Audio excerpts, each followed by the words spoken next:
നിങ്ങൾ എല്ലാവരും സുഖമായിട്ടിരിക്കുന്നു വിചാരിക്കണം. ഇവിടെ ഞങ്ങൾ സുഖമായിട്ടിരിക്കണം. അത്യാവശ്യം നല്ല തണുപ്പൊക്കെ ആയിട്ട് ഇരിക്കണം. അപ്പം ഇന്ന് നമ്മൾ ഉണ്ടാക്കുന്നത് ഒരു പലഹാരമാണ് ഉണ്ടാക്കാൻ വേണ്ടിയിട്ട് പോകുന്നത്. ഇത് നമുക്ക് പലഹാരമായിട്ട് നമുക്ക് ചായയോട് വേണമെന്ന് വെച്ചാൽ അങ്ങനെ കഴിക്കാം. അല്ലെങ്കിൽ നമുക്ക് എന്തെങ്കിലും കറിയൊക്കെ കൂട്ടിയിട്ട്, ഇപ്പോൾ ചിക്കൻ കറി അല്ലെങ്കിൽ സ്റ്റൂ എന്തെങ്കിലുമൊക്കെ കൂട്ടിയിട്ട് അങ്ങനെ വേണമെന്ന് വെച്ചിട്ടുണ്ടെങ്കിൽ അങ്ങനെയും കഴിക്കാം. ഇത് റെഡിയാക്കാൻ വേണ്ടിയിട്ട് ഒരുപാട് സാധനങ്ങളൊന്നും ആവശ്യമൊന്നുമില്ല.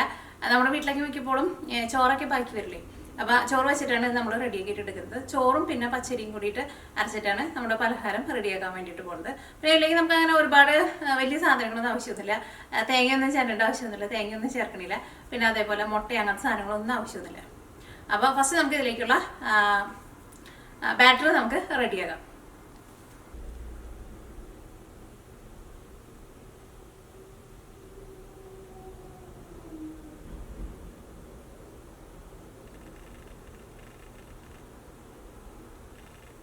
കോഴികളെ നല്ല തണുപ്പാട്ടാ. തണുപ്പ് മാത്രമല്ല, നല്ല കാറ്റാ, ഭയങ്കര തണുത്ത കാറ്റാ.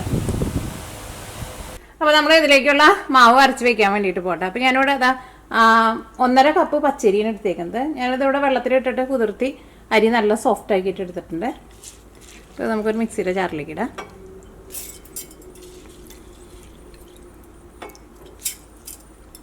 ഞാൻ നിങ്ങൾക്ക് അരി കുതിർത്താൻ വേണ്ടിയിട്ട് അധികം സമയമില്ലയെന്ന് വെച്ചിട്ടുണ്ടെങ്കിൽ അരി ഒരു ഇളം ചൂടുള്ള വെള്ളത്തിലിട്ട് വെച്ചിട്ടുണ്ടെങ്കിൽ 1 മണിക്കൂറിനുള്ളിൽ അല്ലെങ്കിൽ 1/4 മണിക്കൂറിനുള്ളിൽ അരി നമുക്ക് സോഫ്റ്റായിട്ട് കിട്ടും. അല്ലെങ്കിൽ നമ്മളിപ്പോൾ ഒരു 2 മണിക്കൂർ വെള്ളത്തിൽ കുതിരാൻ വേണ്ടിയിട്ട് വെക്കണമല്ലോ. ഇനി അടുത്തത് 1 കപ്പ് ചോറ്. ഞാനിവിടെ വെള്ളച്ചോറിന് എടുക്കുന്നത്. വെള്ളച്ചോറ് തന്നെ വേണമെന്ന് നിർബന്ധമില്ല കേട്ടോ. നമ്മൾ കഴിക്കുന്നത് നമ്മുടെ കുത്തരിയുടെ ചോറായിരുന്നാലും മതി. 1 കപ്പ്, അതിൽ കൂടുതൽ ചേർക്കരുത് കേട്ടോ. ഇതിലേക്ക് നമുക്ക് കുറച്ച് വെള്ളം ഒഴിച്ചിട്ട് ഫസ്റ്റ് നമുക്കിത് അരി നമുക്കൊന്ന് അരച്ചിട്ടെടുക്കാം. ഒരുപാട് വെള്ളം ഒഴിക്കണ്ട കേട്ടോ. ഇത് പച്ചരി ആയതുകൊണ്ട് തന്നെ അരഞ്ഞ് കിട്ടാൻ വേണ്ടിയിട്ട് ഒരുപാട് വെള്ളത്തിൻ്റെ ആവശ്യം ഉണ്ടാവില്ല. ഇതെല്ലാം കൂടിയിട്ട് നമുക്ക് അരയ്ക്കാൻ വേണ്ടിയിട്ട് നമ്മുടെ 250 ml മെഷീൻ കപ്പിൽ ഒരു കപ്പിൻ്റെ അടുത്ത വെള്ളം ആവശ്യം ഉണ്ടാവുള്ളൂ. അപ്പോൾ ഇതൊന്ന് അരച്ചെടുക്കട്ടെ. നോക്കിക്കേ, ഇത് നല്ല സോഫ്റ്റായിട്ട് നമ്മൾ അരച്ചെടുത്തിട്ടുണ്ട്. ഇതിലേക്ക് ഞാനിവിടെ 250 ml മെഷീൻ കപ്പിൽ 1/4 കപ്പ് മൈദപ്പൊടിയാണ് ചേർക്കുന്നത്. ഈ സെയിം കപ്പിൽ തന്നെ 1/4 കപ്പ് പഞ്ചസാര. അപ്പോൾ അധികം മധുരം ഉണ്ടാവില്ല. നിങ്ങൾക്ക് നല്ല മധുരം വേണമെന്ന് വെച്ചാൽ അതനുസരിച്ചിട്ട് പഞ്ചസാര കൂടുതൽ ചേർക്കാം. ഇനിയിപ്പോൾ നിങ്ങൾക്ക് തീരെ മധുരം വേണ്ടാന്ന് വെച്ചിട്ടുണ്ടെങ്കിൽ 1 ടേബിൾ സ്പൂൺ പഞ്ചസാര ചേർത്താലും മതി. അപ്പോൾ ഒട്ടും മധുരം ഉണ്ടാവില്ല കേട്ടോ. അപ്പോൾ നിങ്ങൾക്ക് കറി കൂട്ടി കഴിക്കണമെന്ന് വെച്ചിട്ടുണ്ടെങ്കിൽ അധികം മധുരമൊന്നും വേണ്ടാന്ന് വെച്ചിട്ടുണ്ടെങ്കിൽ അപ്പോൾ അത്രയ്ക്ക് പഞ്ചസാര ചേർത്താൽ മതി. അപ്പോൾ ഞാൻ ഇതിലേക്ക് ഒരു 1/4 കപ്പിൻ്റെ പകുതിയെ ചേർക്കുള്ളൂ കേട്ടോ. ഞാൻ അധികം മധുരത്തിൽ ഉണ്ടാക്കണില്ല. ഞാൻ അടുത്തത് ചേർക്കുന്നത് ഉപ്പാണ് ചേർക്കുന്നത്. ഉപ്പ് 1 ടീസ്പൂൺ. ഞാൻ അടുത്തത് ചേർക്കുന്നത് ഈസ്റ്റാണ് ചേർക്കുന്നത്. ഈസ്റ്റ് ഞാനിവിടെ 1 ടീസ്പൂണാണ് ചേർക്കുന്നത്. ടേബിൾ സ്പൂണിലല്ല കേട്ടോ ചേർക്കുന്നത്, ടീസ്പൂണിൽ. ഈസ്റ്റ് മിക്സിയിലിട്ട് അരച്ചാലും കുഴപ്പമൊന്നുമില്ല കേട്ടോ. ഇതെല്ലാം കൂടിയിട്ട് നമുക്കൊന്നും കൂടി ഒന്ന് കറക്കിയിട്ടെടുക്കാം. ഈ മിക്സിയുടെ ജാറിലേക്ക് ഞാൻ കുറച്ച് വെള്ളം ഒഴിച്ചിട്ട്, നമ്മുടെ മിക്സിങ്ങിൽ വെള്ളം കുറവുണ്ടെന്നുണ്ടല്ലോ, അപ്പോൾ ഇതിനകത്ത് ഒഴിച്ചിട്ട് ഒന്ന് കറക്കിയിട്ട് വെള്ളം ഒഴിക്കാം. നമ്മുടെ ജാറ് നമുക്ക് ക്ലീനായി കിട്ടുകയും ചെയ്യും. നമ്മുടെ ആവശ്യത്തിനുള്ള വെള്ളം ഇതിൽ നിന്ന് എടുക്കുകയും ചെയ്യും. അപ്പോൾ ലാസ്റ്റ് ഇതിലേക്ക് വെള്ളം ആവശ്യമുണ്ടെന്ന് വെച്ചിട്ടുണ്ടെങ്കിൽ വെള്ളം ഒഴിച്ചിട്ട് കുറച്ച് ലൂസാക്കിയിട്ട് എടുക്കുക. കാരണം നമ്മുടെ ബാറ്റർ ഒരുപാട് തിക്കായിട്ട് ഇരിക്കുന്നുണ്ട്. ഇതേപോലെ ഇങ്ങനെ ഇരിക്കണം കേട്ടോ. അപ്പോൾ അങ്ങനെ നമ്മൾ ലന അരച്ച് നന്നായിട്ട് മിക്സ് ചെയ്തെടുത്തിട്ടുണ്ട്. ഇനി ഇത് നമുക്ക് ഫെർമെൻറ്റേഷൻ ചെയ്യാൻ വേണ്ടിയിട്ട് വെക്കണം. കുറഞ്ഞത് ഒരു 5 മണിക്കൂറെങ്കിലും വെക്കാം. നല്ല ചൂടുള്ള സ്ഥലത്തൊക്കെയെന്ന് വെച്ചിട്ടുണ്ടെങ്കിൽ ചിലപ്പോൾ ഒരു 4 മണിക്കൂറിനുള്ളിൽ ചിലപ്പോൾ റെഡി ആയിട്ട് വരും. ഇപ്പോൾ നല്ല തണുപ്പുള്ള സ്ഥലത്താണെന്ന് വെച്ചിട്ടുണ്ടെങ്കിൽ ചിലപ്പോൾ ഒരു 6, 7 അല്ലെങ്കിൽ 8 മണിക്കൂറൊക്കെ എടുക്കും. കാരണം ഇതിലേക്ക് നമ്മൾ ഒരുപാട് ഈസ്റ്റ് ഒന്നും ചേർത്തിട്ടില്ലല്ലോ. വളരെ കുറച്ച് ഈസ്റ്റൊക്കെയല്ലേ ചേർത്തിട്ടുള്ളൂ. ഇനി പെട്ടെന്ന് റെഡി ആയിട്ട് വരണമെന്ന് വെച്ചാൽ അതനുസരിച്ചിട്ട് കുറച്ചുകൂടി ഈസ്റ്റ് കൂടുതൽ ചേർത്തിട്ടുണ്ടെങ്കിൽ പെട്ടെന്ന് റെഡി ആയി കിട്ടും. പക്ഷേ ഇത്രയ്ക്ക് ഈസ്റ്റ് ചേർത്താൽ മതി. അപ്പോൾ നിങ്ങൾ രാത്രി ഉറങ്ങാൻ പോണതിന് മുമ്പ് അരച്ച് വയ്ക്കാം. നേരം വെളുക്കുമ്പോഴേക്കും നമ്മുടെ മാവ് നല്ല സോഫ്റ്റായിട്ട് നന്നായിട്ട് പൊന്തി വന്നിട്ടുണ്ട്. അപ്പോൾ ഇത് ഫെർമെൻറ്റേഷൻ ചെയ്യാൻ വേണ്ടിയിട്ട് വെക്കാം. അപ്പോൾ ഇവിടെ അത്യാവശ്യം നല്ല തണുപ്പുണ്ടല്ലോ. അപ്പോൾ ഇത് ഞാനിവിടെ വാമായിട്ടുള്ള സ്ഥലത്താണ് വെക്കുന്നത്. അപ്പോൾ ഇത് റെഡി ആയി കഴിഞ്ഞിട്ട് നമുക്ക് ഇത് വെച്ചിട്ട് നമ്മുടെ പലഹാരം റെഡിയാക്കാം. അപ്പോൾ നമ്മുടെ ബാറ്റർ നോക്കിക്കേ, നല്ല സോഫ്റ്റായിട്ട് ഇതേപോലെ ഇങ്ങനെ പൊന്തി വന്നിട്ടുണ്ട്. അപ്പോൾ ഈ മാവ് ഞാനിവിടെ ഇതേപോലെ ഇങ്ങനെ സോഫ്റ്റായിട്ട് പൊന്തി വരാൻ വേണ്ടിയിട്ട് 5 മണിക്കൂറായിട്ട് എടുത്തത്. ഈ പരുവത്തിലാണ് ഇരിക്കാൻ വേണ്ടിയിട്ട്. ഭയങ്കര ടൈറ്റായിട്ട് ഇരിക്കരുത്, എന്നാൽ ഭയങ്കര വെള്ളം പോലെ ഇരിക്കുകയും ചെയ്യരുത്. വേറെ വെള്ളം പോലെ ഇരുന്നിട്ടുണ്ടെന്ന് വെച്ചിട്ടുണ്ടെങ്കിൽ ഒരുപാട് എണ്ണ കുടിക്കും. അപ്പോൾ ഇത് ഞാനിവിടെ ഉണ്ണിയപ്പച്ചട്ടിയിലാണ് ഇത് ഒഴിച്ചിട്ട് റെഡിയാക്കിയിട്ട് എടുക്കാൻ വേണ്ടിയിട്ട് പോകുന്നത്. ഇനിയിപ്പോൾ നിങ്ങളുടെ അടുത്ത് ഉണ്ണിയപ്പച്ചട്ടി ഇല്ലയെന്ന് വെച്ചിട്ടുണ്ടെങ്കിൽ സാധാരണ സ്പൂൺ കൊണ്ട് കുറേശ്ശെ മാവ് കോരി വെച്ചിട്ട് അങ്ങനെയും റെഡിയാക്കിയിട്ട് എടുക്കുക. പക്ഷേ ഉണ്ണിയപ്പച്ചട്ടിയിൽ കോരി വെച്ചിട്ട് എടുക്കുക. അപ്പം ശരിക്കും നല്ല ഭംഗിയുള്ള ഒരു ഷേപ്പിൽ കിട്ടും നമുക്ക്. അപ്പോൾ അതിലേക്ക് നമ്മൾ റെഡിയാക്കിയിട്ട് എടുക്കുക. ഓയിൽ നന്നായിട്ട് ചൂടായി കഴിഞ്ഞ് കഴിയുമ്പോൾ പിന്നെ ഒരു മീഡിയം ഫ്ലെയിമിൽ വയ്ക്കുക. അപ്പോൾ ഈ നമ്മുടെ മാവ് നമ്മൾ ഒഴിക്കാൻ വേണ്ടിയിട്ട് പോവാണ്.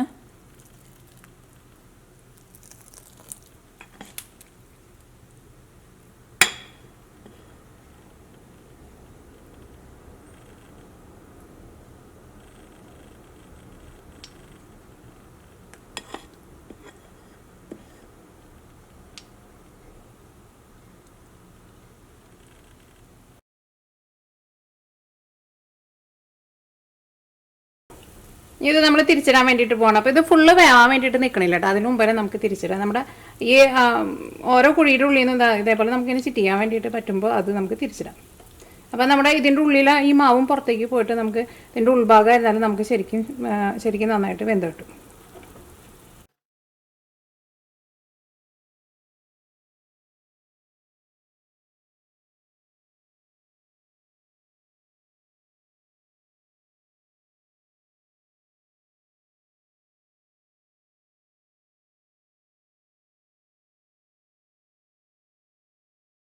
ഈ മോൾ ഭാഗം ഇതേപോലെ ഇങ്ങനെ വെള്ള കളറിലിരിക്കണം. ഇത് നമ്മൾ തിരിച്ചിട്ടിട്ടില്ലേ, ആ ഭാഗം നന്നായിട്ട് മുരിഞ്ഞ് നല്ല ഗോൾഡൻ കളറായിട്ട് വരണം. അപ്പോഴായിരിക്കും നമ്മുടെ അപ്പം കാണാൻ വേണ്ടിയിട്ട് നല്ല ഭംഗിയുണ്ടാവുക. പിന്നെ അപ്പത്തിൻ്റെ ഉള്ളിലായിരുന്നാലും ശരിക്കും വെന്ത് കിട്ടും. അതേപോലെ രണ്ട് സൈഡ് നന്നായിട്ട് മുരിഞ്ഞിട്ടുണ്ട്. ഇത് നമുക്ക് ഓയിൽ ചെയ്യുന്നെടുക്കാം.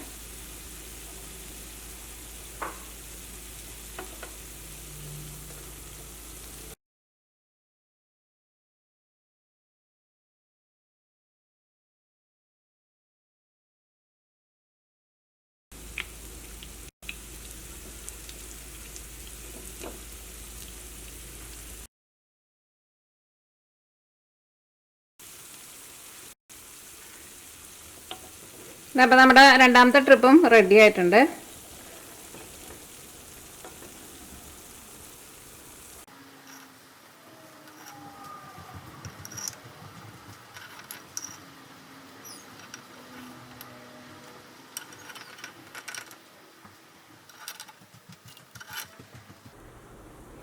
അപ്പോൾ നമ്മുടെ പലഹാരം നോക്കിക്കേ, എൻ്റെ ഉള്ളിൽ നോക്കിക്കേ, നല്ല സോഫ്റ്റായിട്ട് നല്ല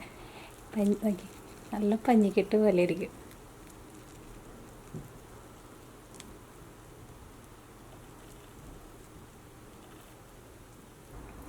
അപ്പോൾ അങ്ങനെ നമ്മുടെ കുഞ്ഞ് പലഹാരങ്ങളൊക്കെ റെഡി ആയിട്ടുണ്ട്.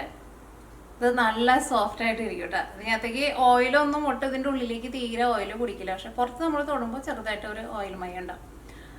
പിന്നെ ഇത് റെഡിയാക്കിയിട്ട് എടുക്കുമ്പോൾ മധുരം ഇത്രയ്ക്ക് വേണ്ടെന്ന് വെച്ചിട്ടുണ്ടെങ്കിൽ മധുരം കുറച്ച് ചേർത്താൽ മതി. ഇനിയിപ്പോൾ നിങ്ങൾക്ക് മധുരം തീരെ വേണ്ടെന്ന് വെച്ചിട്ടുണ്ടെങ്കിൽ മധുരം ചേർക്കാണ്ടും ഇത് എന്നാലും ഒരു ടീസ്പൂൺ മധുരം എന്തായിരുന്നാലും ചേർത്തോട്ടെ. കാരണം ഇതിലേക്ക് നമ്മൾ ഈസ്റ്റും കൂടി ചേർക്കുന്നതല്ലോ. അപ്പോൾ ഞാൻ ഇതിലേക്ക് 1/4 കപ്പ് പഞ്ചസാരയാണ് ചേർത്തത്. 1/4 കപ്പ് പഞ്ചസാര ചേർത്താലും അത്രയ്ക്ക് അധികം മധുരമൊന്നുമില്ല കേട്ടോ. കുറച്ചുകൂടി നല്ല മധുരം വേണമെന്ന് വെച്ചിട്ടുണ്ടെങ്കിൽ അതനുസരിച്ചിട്ട് കുറച്ചുകൂടി മധുരം കൂടുതൽ ചേർക്കുക. ഇതിപ്പോൾ വളരെ ചെറുതായിട്ട് ഒരു ലൈറ്റായിട്ടുള്ള ഒരു മധുരമുള്ളൂ. ഇതാകുമ്പോൾ കറിയുടെ കൂടെ കഴിക്കാനൊക്കെ ആണെങ്കിലും ഈ മധുരം നമുക്ക് കുഴപ്പമില്ല. അപ്പോൾ പഞ്ചസാര നിങ്ങളുടെ ടേസ്റ്റിനനുസരിച്ചിട്ട് അഡ്ജസ്റ്റ് ചെയ്ത് ചേർക്കുക. പിന്നെ നിങ്ങൾക്ക് ഏലക്കായയുടെ ആ ഫ്ലേവർ വേണമെന്ന് വെച്ചിട്ടുണ്ടെങ്കിൽ ഏലക്കായും കൂടിയിട്ട് ചേർക്കണം കേട്ടോ. അപ്പോൾ ഇതാണ് നമ്മുടെ പലഹാരം. അപ്പോൾ നിങ്ങൾ ട്രൈ ചെയ്ത് നോക്കാൻ വേണ്ടിയിട്ട് മറക്കരുത്. ട്രൈ ചെയ്ത് നോക്കിയിട്ട് ഫീഡ്ബാക്ക് പറയാനും മറക്കരുത്. നല്ല പഞ്ഞി പോലെ നല്ല സോഫ്റ്റ് ആയിട്ടിരിക്കുന്ന പലഹാരം. ഇത് ഞാൻ ഉണ്ടാക്കിയപ്പോൾ തന്നെ പറഞ്ഞെടുത്ത് കഴിച്ചിട്ടുണ്ടായിരുന്നു. ഞാൻ അതുപോലെ ഒന്ന് കഴിച്ച് നോക്കിയിട്ട് ടേസ്റ്റ് പറയാം. എൻ്റെ ഉള്ളിലുണ്ടല്ലോ നല്ല പഞ്ഞി പോലെ ഇരിക്കും.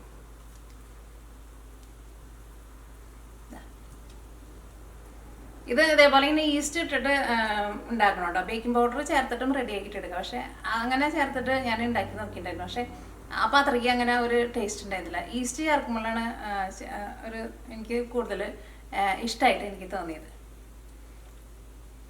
പുറത്ത് അങ്ങനെ മൊരിഞ്ഞിട്ടില്ല. അത് വേണമെന്ന് വെച്ചിട്ടുണ്ടെങ്കിൽ നിങ്ങൾക്ക് കുറച്ചും കൂടി നന്നായിട്ട് മൊരിയിച്ചിട്ട് വേണമെന്ന് വെച്ചിട്ടുണ്ടെങ്കിൽ അങ്ങനെയും മൊരിയിച്ചിട്ട് എടുക്കട്ടെ. എനിക്ക് ഇതേപോലെ ഇങ്ങനെ മൊരിയിക്കാണ്ട് ഇങ്ങനെ പുറത്തായിരുന്നാലും ഉള്ളിലായിരുന്നാലും ഇങ്ങനെ സോഫ്റ്റായിട്ട് എടുക്കുന്നതാണ് എനിക്കിഷ്ടം. അപ്പോൾ അതുകൊണ്ട് തന്നെ ഞാൻ ഒരുപാട് മൊരിയിച്ചിട്ടുണ്ടായിരുന്നില്ല.